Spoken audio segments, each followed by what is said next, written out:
உத்தரப்பிரதேசத்தில் பாஜக தலைவரின் சகோதரர் சுட்டு கொலை செய்யப்பட்ட சம்பவம் அதிர்ச்சியை ஏற்படுத்தியது. மளிகை கடை முன்பு ரகளையில் ஈடுபட்ட போதை ஆசாமியை தட்டி கேட்டதால் நிகழ்ந்த விபரீதத்தின் பகீர் பின்னணி என்ன? உத்தரப்பிரதேச மாநிலத்தில் சந்தௌலி மாவட்ட பாஜக துணைத் தலைவராக பிரதீப் மௌரியா என்பவர் உள்ளார். மருத்துவரான இவர் சந்தௌலியில் உள்ள சகியா சந்தை பகுதியில் மெடிக்கல் ஷாப் ஒன்றை நடத்தி வருகிறார். அதன் அருகே பிரதீப்பின் சகோதரர் சந்தோஷ் மௌரியாவுக்கு சொந்தமான மளிகை கடை ஒன்று உள்ளது. ஆட்கள் நடமாட்டம் மிகுந்த இந்த பகுதியில் தேவேந்திர ஜெய்ஸ்வால் என்பவர் மது போதையில் ரகளையில் ஈடுபட்டுள்ளார்.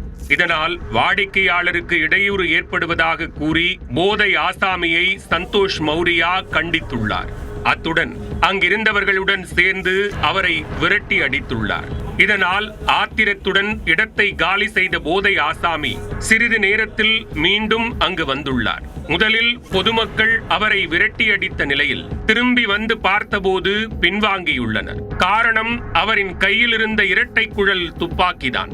கடை முன்பு நின்றிருந்த அனைவரும் தலைதெறிக்க ஓடிய நிலையில் சந்தோஷ் மௌரியா மட்டும் தேவேந்திர ஜெய்ஸ்வாலை தடுத்து நிறுத்தியுள்ளார். அப்போது போதை தலைக்கேறிய நிலையில் இருந்த தேவேந்திரா சந்தோஷுக்கு அருகில் சென்று அவரின் மார்பில் துப்பாக்கியால் சுட்டுள்ளார். இதில் நிலை குலைந்து கீழே விழுந்ததும் அங்கிருந்தவர்கள் போதை ஆசாமியை சுற்றி வளைத்து பொளந்தெடுத்தனர். மேலும் இரத்த வெள்ளத்தில் உயிருக்கு போராடிய சந்தோஷை மீட்டு மருத்துவமனைக்கு அழைத்துச் சென்றனர். ஆனால் அவர் ஏற்கனவே உயிரிழந்து விட்டதாக மருத்துவர்கள் தெரிவித்தனர். இந்த சம்பவம் தொடர்பாக வழக்கு பதிவு செய்த போலீசார் தேவேந்திர ஜெய்ஸ்வாலை கைது செய்தனர். விசாரணையில் அவர் மது போதையில் தான் துப்பாக்கியால் சுட்டதாகவும் அவருக்கு பின்னால் வேறு எதுவும் பின்புலம் இல்லை என்றும் போலீசார் தெரிவித்துள்ளனர்.